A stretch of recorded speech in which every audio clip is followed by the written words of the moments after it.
নমস্কার বন্ধুরা, কেমন আছেন? আশা করি আপনারা সবাই ভালো আছেন। আবার ফিরে এলাম একটা নতুন ভিডিও নিয়ে। খুবই জরুরি এই ভিডিওটা বর্ষাকালে জন্যে। রেনি সিজনে কি হয়, আমাদের গাড়ি যখন বাইরে থাকে, মানে ওপেন স্পেসে যখন আমাদের গাড়ি আমরা পার্ক করি, তখন গাড়ি সারাক্ষণ বৃষ্টির মধ্যে ভেজে বা ঝড় ঝাপটা সব কিছু সহ্য করে। তার ফলে কি হয়, গাড়ির মধ্যে কিছু কিছু সময় দেখা যায় গাড়ির ভিতরে জল ঢোকে। তো জলটা কেন ঢুকছে, কি কারণে ঢুকছে, সেটা নিয়ে আজকে ডিসকাশন, এবং সেটাকে আমরা কিভাবে বন্ধ করতে পারি, কোন জিনিসটার দিকে আমাদেরকে খেয়াল রাখতে হবে গাড়ির ভেতরে জল যাতে না ঢোকে, সেটা নিয়ে আজকে আমরা ডিসকাস করব। তো আজকে ভিডিওটা খুবই ইন্টারেস্টিং হবে। ভিডিওটা শেষ অবধি দেখবেন, লাস্ট অবধি দেখবেন। আর ভিডিওটা যদি ভালো লাগে অবশ্যই একটা লাইক দিয়ে আমাকে সাপোর্ট করবেন। আর চ্যানেল যদি এখন অবধি সাবস্ক্রাইব না করে থাকেন, প্লিজ চ্যানেলটাকে সাবস্ক্রাইব করে আমাকে সাপোর্ট করবেন।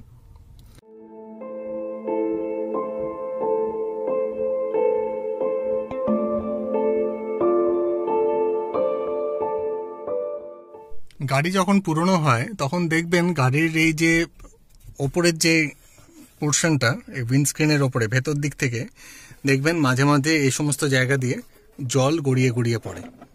যদি লিকেজ হয় তাহলে কিন্তু চট করে এটা বোঝা যায় না, কারণ এই জায়গাটা হচ্ছে পুরো সোয়েট দিয়ে তৈরি। তো সোয়েট দিয়ে ড্যাম্প হচ্ছে কি না, সোয়েটের ভিতরে ওই ওপরে যে রুফ এবং এই যে সোয়েটের এই যে কাভারিংটা, এই কাভারিং মাঝখানে একটা গ্যাপ থাকে, এরকম একটা মোটামুটি 1 ইঞ্চ কি হাফ ইঞ্চ মতো গ্যাপ থাকে। এই গ্যাপের মধ্যে যদি জল জমতে থাকে, জল পড়ে পড়ে যদি জমতে থাকে, তার ফলে কি হয় যে এই সমস্ত যে ইলেকট্রিক্যাল সার্কিটসটা আছে, যেমন এখানে যে লাইটটা আছে, ঠিক আছে, এই লাইটের এখানে শর্ট সার্কিট হওয়ার চান্সেস থাকে। তারপর কি হয়, এটা যদি পুরোপুরি ড্যাম্প হয়ে যায়, ফ্লোর যদি পুরোপুরি মানে উপরে সিলিংটা যদি পুরো ড্যাম্প হয়ে যায় এই ইয়েটা, তখন এটাকে পুরোপুরি আপনাকে আবার চেঞ্জ করতে হবে। তো এটাতে আবার খরচার একটা ব্যাপার চলে আসে। তো বেসিক্যালি কি করা উচিত, যে ওপরে যে আমাদের যে উইন্ডস্ক্রিনটা আছে,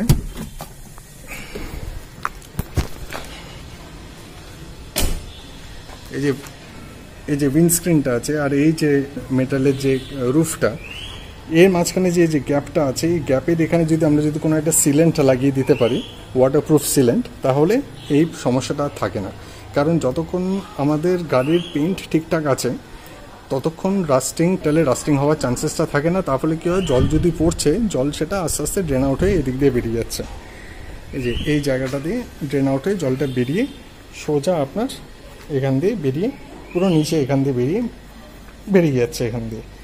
তো যদি পেইন্টের মধ্যে পেইন্ট যদি চটে যায়, পেইন্ট যদি উঠে যায়, তাহলে কি হবে, জলটা এখানে ড্রিপ করে করে জমতে থাকবে এবং জমতে জমতে কি হবে, মেটালটাকে খেতে শুরু করবে এবং তার ফলে রাস্ট হবে। এবং রাস্ট হলে কি হবে, মেটালের যে স্ট্রেংথ সেটা কমে যাবে এবং তার ফলে ফুটো হয়ে যাবে। এই সমস্ত জায়গায় ক্র্যাক আসতে শুরু করবে এবং ক্র্যাক আসলে কি হবে, ভেতরে আপনার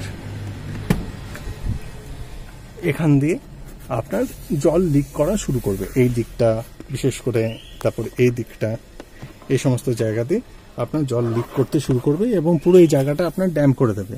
এবং this will lead to lot of problems.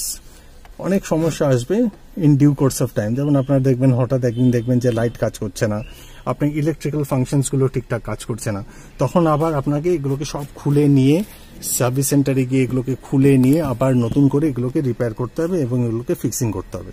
তো এই জিনিসগুলো আমাদেরকে একটু খেয়াল রাখতে হবে, বিশেষ করে বর্ষাকালে। গাড়ি যখন আরও পুরনো হয়, কখনো কখনো দেখা যায় কাঁচটা যখন আমরা নামাই এবং এই অবস্থায় যদি আমরা গাড়ি চালাই, তখন এখান দিয়ে জল ঢুকে পুরো দরজার ভেতরে ঢোকে এবং সেই জলটা আইডিয়ালি আমাদের এই যে এই ফুটোগুলো দেখছেন, এই একটা ফুটো, এইদিকে আরেকটা ফুটো এবং এখানে আরেকটা ফুটো, এই ফুটো দিয়ে জলগুলো বেরোতে থাকে এবং বেরিয়ে কি হয়, জলগুলো এখানে পড়ে নিয়ে তারপর নিচে চলে যায়। দেখুন এখানটা স্ল্যান্টিং আছে, এখানটা একটু ঢালু আছে, এখান দিয়ে জলটা গড়িয়ে পড়ে যায়। কিন্তু গাড়ি যখন পুরনো হয় তখন কি হয়, এই সমস্ত ফুটোতে আপনার ব্লকেজ হয়ে যায়, ময়লা জমে বা ধুলোবালিতে এগুলো ব্লক হয়ে যায়। তো আমাদেরকে যেটা করতে হবে, গাড়ি যখনই পুরনো হয় এই ব্লকেজগুলো আমাদেরকে একটু খেয়াল রাখতে হবে। এই ব্লকেজগুলো দিয়ে যেন কোনো রকমভাবে জ্যাম না হয়। এই ব্লকেজগুলো এগুলোকে আমাদেরকে ক্লিন করতে হবে, মাঝে মধ্যে ক্লিন করে দেখে নিতে হবে যে কোনো রকম যেন অবস্ট্রাকশনস না থাকে। তো অবস্ট্রাকশনস থাকলেই কি হবে, ভেতরে জল জমতে থাকবে, গাড়ির ভেতরে জল জমতে থাকবে এবং that would leads to rusting. এবং দরজার ভেতরে যত ইলেকট্রিক্যাল সার্কিটস আছে সেগুলো খারাপ হওয়ার সম্ভাবনা থাকে। আরেকটা জিনিস যেটা আমাদেরকে খেয়াল রাখতে হবে সেটা হচ্ছে, এখানটা একটা ফ্যানের মতো দেখতে পাচ্ছেন, এই যে জায়গাটা, এই যে জায়গাটা, এখানটা কিছুই না, এটা হচ্ছে আমাদের এসির যে রেগুলেটরটা আপনি বলতে পারেন। হাওয়া ভেতরে সার্কুলেট করবে না বাইরের থেকে হাওয়া আসবে, এই যে এটা যদি এখানটা অন করা থাকে তাহলে দেখবেন এই যে এই জায়গাটা, এখন এটা আমি নড়াচ্ছি, এরকম নড়ছে, এটা খুলে গেল, তার মানে হচ্ছে বাইরের হাওয়া ভেতরে আসবে।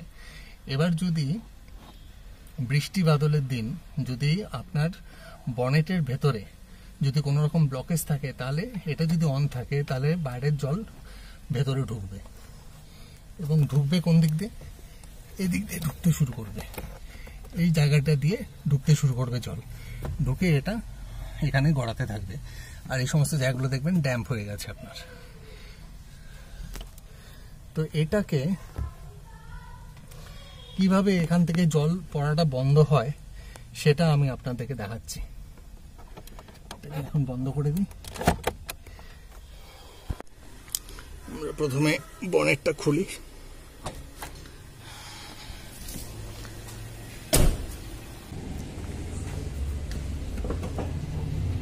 বেসিক্যালি রেইন ওয়াটার যে পড়ছে গাড়ির মধ্যে, রেইন ওয়াটারটা আপনার ঠিক এদিক দিয়ে পড়ছে, এদিক দিয়ে পড়ে এদিক দিয়ে স্লাইড করছে, স্লাইড করে এখানে ঢুকছে, রেইন ওয়াটারটা ঢুকে নিয়ে এখানে একটা ফাঁকা জায়গা আছে, এখানে একটা ফুটো আছে, এই ফুটোটা দিয়ে রেইন ওয়াটারটা ড্রেন আউট হয়ে যাচ্ছে, নিচে পড়ে যাচ্ছে।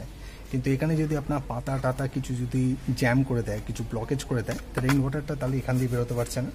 রেইন ওয়াটারটা কী হবে, তখন পাশে আরেকটা আউটলেট আছে, সেই আউটলেটটা দিয়ে কী হচ্ছে, ওটা বেসিক্যালি হচ্ছে হাওয়ার আউটলেট। গাড়ির ভেতরে যখন আমি এসি রেগুলেটরটা, দুটো অপশান আছে, একটা হচ্ছে ভেতরের হাওয়া সার্কুলেট করার অপশান, আরেকটা হচ্ছে বাইরের হাওয়া, ফ্রেশ হাওয়া নেওয়ার অপশান। তো সেটা যখন এইখানটা যদি ব্লকেজ থাকে তাহলে কি হবে, রেইন ওয়াটারটা এখান দিয়ে না বেরিয়ে তখন গাড়ির ভেতরে ঢুকে যাবে এই হাওয়ার আউটলেটটা দিয়ে, হাওয়ার যে ইনলেটটা আছে দাদা, ইনলেটটা দিয়ে আপনার রেইন ওয়াটারটাও ঢুকে যাবে, এবং ঢুকে গিয়ে ভেতরে পুরো আপনার ফ্লোর টোর ড্যাম্প করে দেবে।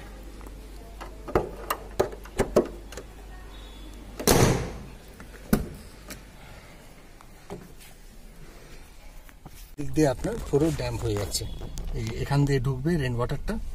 এটা এখন খুলে দিই, এই জায়গাটা আমি এখন বাইরে হাওয়ার জন্য খুলে দিলাম। এবার কি হলো, এই জায়গাটা খুলে গেল। এবার ওখানে যদি কোনো ব্লকেজ থাকে, যেখান দিয়ে জল বেরোনোর জায়গাটা যদি ব্লকেজ থাকে, তখন জল তখন হাওয়ার ইনলেট দিয়ে আপনার গাড়ির ভেতরে ঢুকবে এবং আপনার পুরো ফ্লোর, আপনার পুরো ম্যাট পুরো ড্যাম্প করে দেবে, এবং ভেতরে যত ইলেকট্রিক্যাল সার্কিটস আছে সেগুলোকেও আপনার ক্ষয়ক্ষতি করে দেবে, নষ্ট করে দেবে। তো এই জিনিসটা আমাদেরকে একটু খেয়াল রাখতে হবে। তো বেসিক্যালি এইভাবেই আমাদেরকে গাড়ির মেনটেনেন্সটা করতে হবে বর্ষাকালে যদি গাড়ি আমাদের সারাক্ষণ বাইরে থাকে।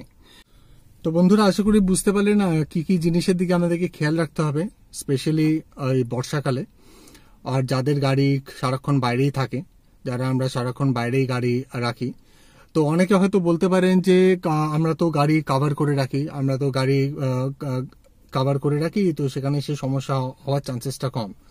এখানে আমি একটা কথা বলতে চাই যে যতই আপনি গাড়ি কাভার করে রাখুন, আর যতই কেউ বলুক যে আমার গাড়ির কাভার তো ওয়াটারপ্রুফ, সমস্ত গাড়ির কাভার কিন্তু 100% ওয়াটারপ্রুফ হয় না। ইনফ্যাক্ট কোনো গাড়ির কাভারই 100% ওয়াটারপ্রুফ হয় না। যদি খুব বৃষ্টি হয় তাহলে আপনি দেখবেন খেয়াল করে, ওয়াটারপ্রুফ কাভার হলেও সেই কাভারটা দেখবেন আপনার গাড়ির বডির সাথে চিটে আছে। তার মানে কি হচ্ছে, তার মধ্যে জল ঢুকছে, কাভারের মধ্যে জল ঢুকছে, এবং সেই জলটা গিয়ে আপনার কিন্তু গাড়ির বডিতেই গিয়ে অ্যাকুমুলেট করছে। তো এই জিনিসটা আমাদেরকে একটু খেয়াল রাখতে হবে। তো মাঝে মধ্যেই বর্ষাকালে আমি তো বলবো এভরি উইক এটাকে আপনাকে একটু খেয়াল রাখতে হবে। কোনো রকম গাছপালা বা কোনো রকম পাতা, বিশেষ করে গাছের পাতা খুব হ্যাম্পার করে, জল ড্রেন আউট করতে দেয় না সহজে। তো বনেটটা খুলেও আপনাকে চেক করে নিতে হবে, যেটা আপনাদেরকে আমি একটু আগে দেখালাম কোন জায়গাটা দেখতে হবে। ভেতরে কোনো রকম পাতা টাতা বা কোনো রকম ময়লা বা কোনো রকম ডাস্ট কিছু অ্যাকুমুলেট করেছে কিনা, কিছু জমেছে কিনা। যদি জমে থাকে তাহলে আপনাকে ওই জায়গাটা ক্লিয়ার করে দিতে হবে, যাতে আপনার ওয়াটার যেটাই পড়ছে, বৃষ্টির জল যাই পড়ুক, যাতে ফ্রিলি ড্রেন আউট হয়ে যেতে পারে। তো আশা করি আজকে ভিডিওটা আপনাদের ভালো লেগেছে। যদি ভালো লেগে থাকে অবশ্যই একটা লাইক দিয়ে আমাকে সাপোর্ট করবেন, আর চ্যানেল যদি সাবস্ক্রাইব না করে থাকেন অবশ্যই চ্যানেলটাকে সাবস্ক্রাইব করে আমাকে সাপোর্ট করবেন। আমি আবার খুব তাড়াতাড়ি আসবো একটা নতুন ভিডিও নিয়ে। Till then stay with me and do support me. আবার দেখা হচ্ছে একটা নতুন ভিডিওতে। টাটা।